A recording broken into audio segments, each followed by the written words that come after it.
peuple de Dieu au bout des ondes, ne craignez rien. Restez en place et regardez la délivrance que l'Éternel va vous accorder en ce jour. Car les Égyptiens que vous voyez aujourd'hui, vous ne les verrez plus jamais. L'Éternel combattra pour vous et vous garderez le silence. Amen. Bien-aimés, à travers ces versets 13 et 14 d'Exode 14, veuillez accepter nos salutations matinales au nom du Père, du Fils et du Saint-Esprit. Amen. Prions Dieu. Éternel Dieu, notre Père, notre Seigneur, viens Saint-Esprit, viens toi le divin Créateur, descends sur nous. Remplis-nous de ta présence et de ton amour. Remplis-nous de ta lumière. Viens, Esprit Saint. Viens, Esprit de lumière. Esprit de feu, descends sur nous et viens dissiper tout ce qui est ténèbres en nous et détruire en nous tout ce qui ne vient pas de toi, car nous comptons sur ta promesse qui nous dit en Matthieu 15, verset 13, « Toute plante que n'a pas plantée mon Père céleste sera déracinée. » Cet esprit, viens nous guider. Éclaire-nous dans tout ce que nous ferons et dirons aujourd'hui et que nous fassions ta volonté au nom de notre Seigneur et Sauveur Jésus-Christ. Nous te prions. Amen.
Bien-aimés dans le Seigneur, notre texte de méditation ce matin est tiré du livre d'Exode, chapitre 14, versets 13 et 14.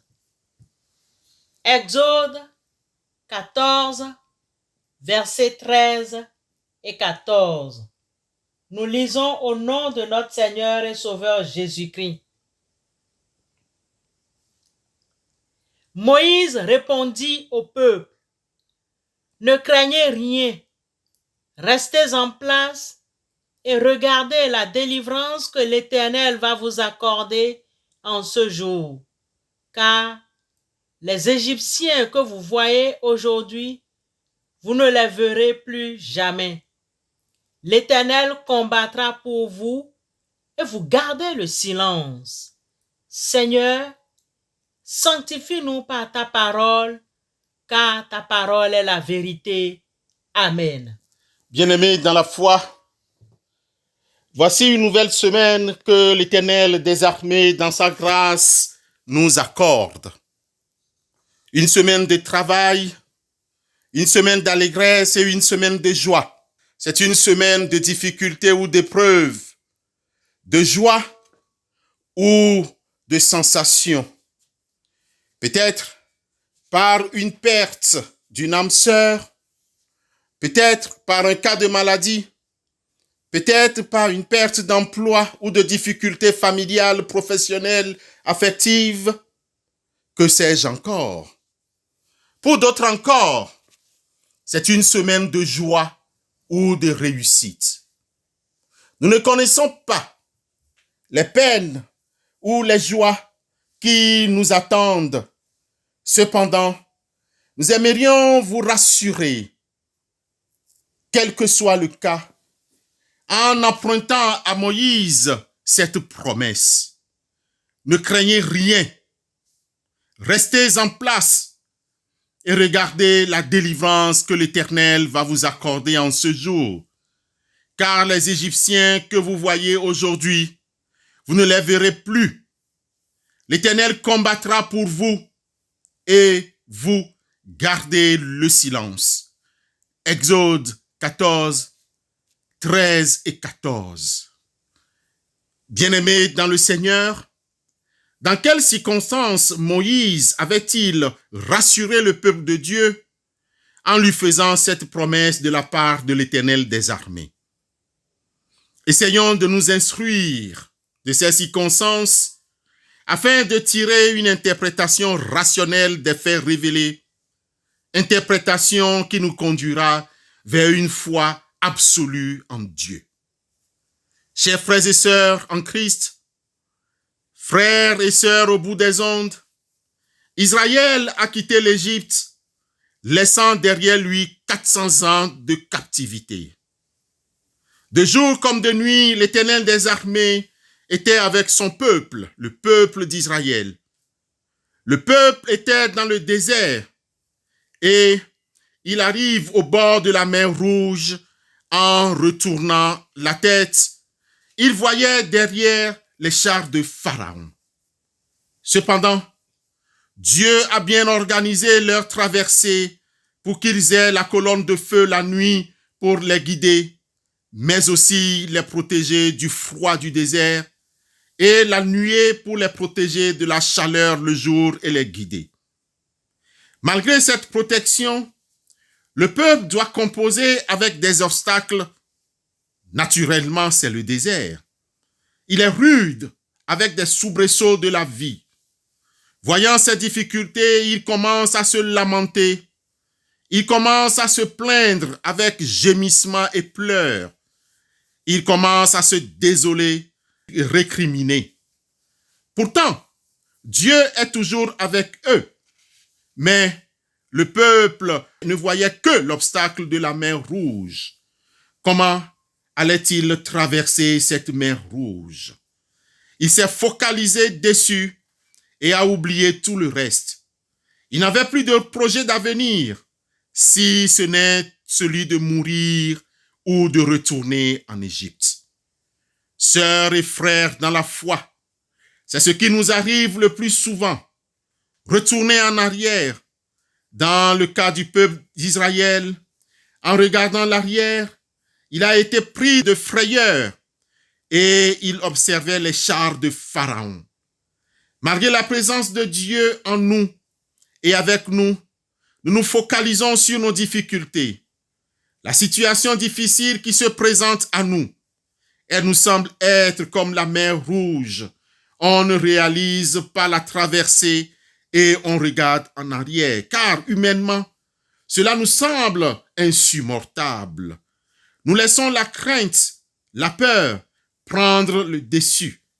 Pourtant, Dieu nous a dit, quiconque met la main à la charrue et regarde en arrière n'est pas propre au royaume de Dieu. Luc 9, le verset 62. Peuple de Dieu au bout des ondes, Paul nous dit dans Philippiens chapitre 3, le verset 13, « Frères, je ne pense pas l'avoir saisi, mais je fais une chose, oubliant ce qui est en arrière et ne portant vers ce qui est en avant. » De ce point de vue, le peuple d'antan, tout comme celui d'aujourd'hui, comme nous n'avançons pas, car devant la peur, nous n'avons plus de programme, nous n'avons plus de vision, nous n'avons plus de stratégie. Notre seul regard se trouve vers les difficultés. Comment faire? Quelle solution trouver? Vers qui humainement je peux me tourner et qui peut m'aider? La seule chose que le peuple d'Israël, comme nous, aujourd'hui, observons est la mer Rouge. En regardant en arrière, tout ce qu'il a vu, c'est les Égyptiens. Il y avait de quoi avoir peur. Il savait qu'il allait périr, il s'est souvenu de ce qu'il a vécu pendant 400 ans de servitude. C'est dans cette situation qu'il est tombé dans le piège. Il s'en est pris à Dieu et le peuple s'en est pris à Moïse. Nous faisons pareil. Lorsque nous ne trouvons pas de solution à notre situation difficile, nous nous tournons contre Dieu. Le plus souvent, nous posons ce genre de questions. Pourquoi moi? Dieu est où? Et ceci m'arrive. Pourtant, je suis son enfant. Pourquoi me laisse-t-il? Mais pourquoi? Pourquoi il ne me répond pas? Pourquoi je traverse cette difficulté? Et bien d'autres encore. Nous nous focalisons sur la situation et non sur Dieu. Moïse nous répond ce matin pour nous sortir de cette situation en nous disant, ne craignez rien, cessez d'avoir peur. Bien-aimés dans la foi, ne permettons pas à notre pensée humaine de nous entraîner dans la peur, le chaos ou le désespoir. Ne laissons pas la peur nous contrôler, nous empêcher de voir l'intervention de Dieu et d'autres mots. Ayons confiance en la foi en Dieu. Ne regardons pas aux circonstances, mais regardons au maître des circonstances. Soyons fermes, vigilants et continuons pas à pas avec le Seigneur. Cherchons à trouver par tous les moyens pour sortir de cette situation en nous appuyant sur la force du Seigneur et non sur notre propre force. Appuyons-nous sur Dieu. Observons la délivrance. Travaillons. Continuons de soumettre à Dieu nos requêtes. Travaillons et prions. Nous verrons comment Dieu nous délivrera. Gardez le silence, c'est-à-dire restez dans le calme, la sérénité du cœur. Calmons-nous, ne murmurons surtout pas. Travaillons et prions au lieu de murmurer en entendant calmement la délivrance de Dieu. Nous devons nous positionner, choisir de ne pas regarder aux circonstances de la vie, à nos difficultés, nos problèmes. Parfois, bien-aimés, ce n'est pas facile, car nos problèmes nous paraissent immenses, nous submergent. Nous les croyons plus grands qu'ils ne le sont en réalité. Dans cette condition, nous nous en prenons à notre entourage, nous murmurons et laissons le champ libre à l'ennemi. Ne retournez pas pour aller collaborer avec le malin. Ne regardez pas en arrière, mais regardons à Dieu et à sa délivrance. Encore une fois, calmons-nous. Travaillons avec Dieu et gardons silence. Ce qui nous est difficile est très facile à Dieu. Oui, tout est facile à Dieu. Une inquiétude légitime nous envahit, mais nous devons nous calmer. Si nous prenons au mot Dieu à travers la bouche de son serviteur Moïse ce matin, nous verrons la mer Rouge s'ouvrir. Notre vision, notre avenir s'ouvrira devant nous. Nous n'aurons plus à regarder en arrière. Ma sœur, mon frère, ton combat devient celui de Dieu. C'est une promesse qu'il t'a faite. Il combattra pour nous et nous n'aurons plus à craindre les Égyptiens. Nous ne les verrons plus. Bien-aimés dans le Seigneur, Dieu n'est pas un homme pour mentir, ni le fils d'un homme pour se repentir. Ce qu'il a dit, ne le fera-t-il pas? Ce qu'il a déclaré, ne l'exécutera-t-il pas? Nombre 23, le verset 19. Pour nous, aujourd'hui, la situation difficile que nous traversons, ce que nous avons vécu, ne nous rattrapera plus, car le combat est celui de Dieu. La mer Rouge s'est ouverte pour Israël, mais refermée sur les Égyptiens. Elle a formé une muraille à droite et à gauche ce matin. Rien ne pourra nous atteindre. Toute destruction négative contre nous ce matin est devenue un mur de protection et bientôt nous témoignerons. En conclusion, frères et sœurs au bout des ondes, face à n'importe quelle situation que nous traversons ce jour, rangeons-nous du côté de notre Dieu. Surtout, ne murmurons pas. Regardons à Dieu et non aux circonstances. Nous verrons Dieu intervenir. Ne laissons pas la peur nous guider. Mettons en pratique cette promesse de Moïse pour notre vie. Bien-aimés, tous ceux qui sont conduits par l'Esprit de Dieu sont fils de Dieu. Et vous n'avez point reçu un esprit de servitude pour être encore dans la crainte, mais vous avez reçu un esprit d'adoption pour lequel nous crions Abba, Père. Romains 8, les versets 14 et 15. Amen. Dieu Tout-Puissant, quand mon cœur considère tout l'univers créé par ton pouvoir, le ciel d'azur, les éclairs et le tonnerre, le clair matin ou les ombres du soir. Dieu Tout-Puissant, quand mon cœur considère tout l'univers créé par ton pouvoir, le ciel assure, les éclairs et le tonnerre, le clair matin ou les ombres du soir. De tout mon être, alors s'élève un chant. Dieu Tout-Puissant, tout est grand. De tout mon être, alors s'élève un chant. Dieu Tout-Puissant.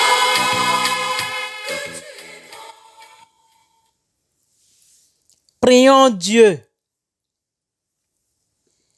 Père très saint, Seigneur du ciel et de la terre, Éternel des armées, envoie-nous pendant toute cette journée ton Esprit Saint pour nous protéger et nous assister dans le combat contre les forces des ténèbres qui pourraient nous persécuter au nom de Jésus-Christ de Nazareth.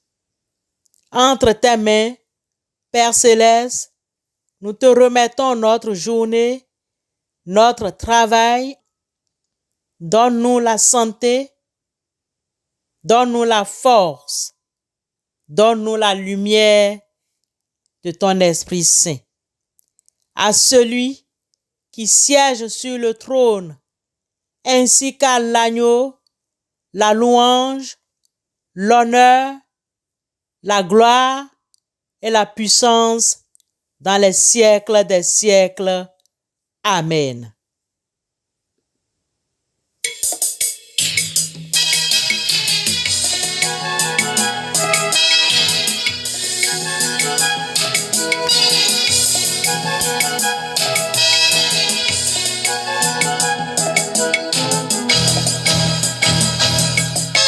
Naufragé de l'océan, du péché le plus noir, enfoncé profondément, je coulais sans espoir.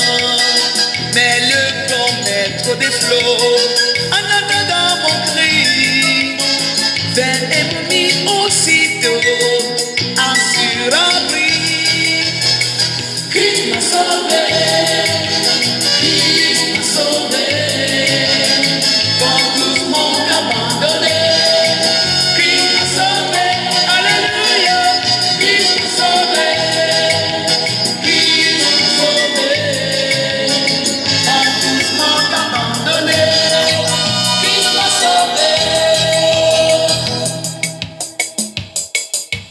Vous qui êtes en danger, Jésus peut vous sauver. Pour tout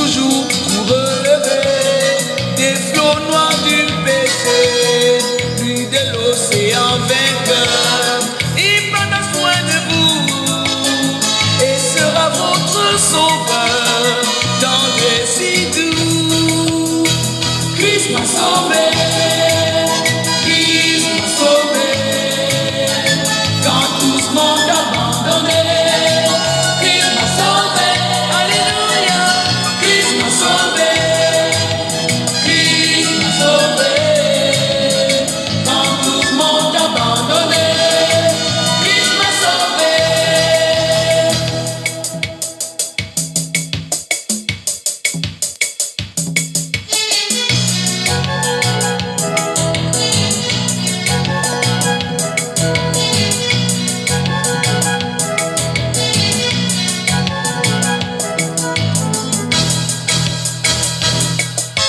Je lui donne tout mon cœur, à lui je suis toujours.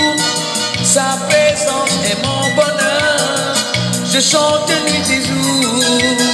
Son amour est si puissant et si digne de foi que je veux persévérant servir mon roi. Christ m'a sauvé. Christ m'a sauvé. Quand tous m'ont abandonné, Christ m'a sauvé. Alléluia. Christ m'a sauvé. Christ m'a sauvé. Quand tous m'ont abandonné, Christ m'a sauvé. Christ m'a sauvé. Christ m'a sauvé. Quand tous m'ont abandonné, Christ m'a sauvé. Christ m'a sauvé. Christ m'a sauvé. Quand tous m'ont abandonné, Christ m'a sauvé.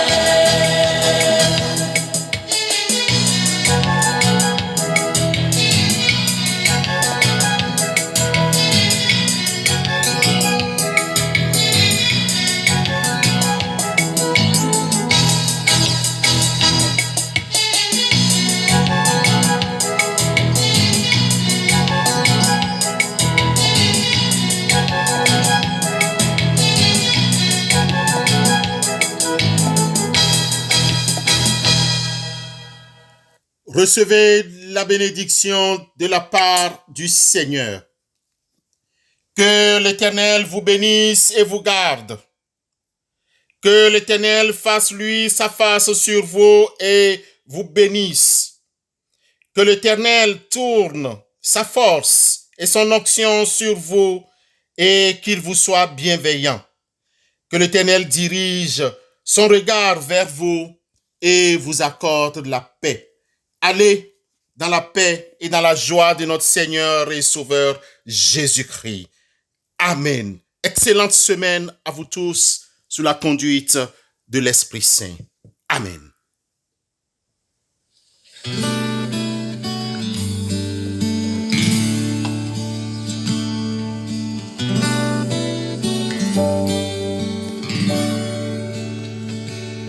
Tel que je suis sans rien à moi, sinon ton sang versé pour moi, et ta voix qui m'appelle à toi, agneau de Dieu, je viens,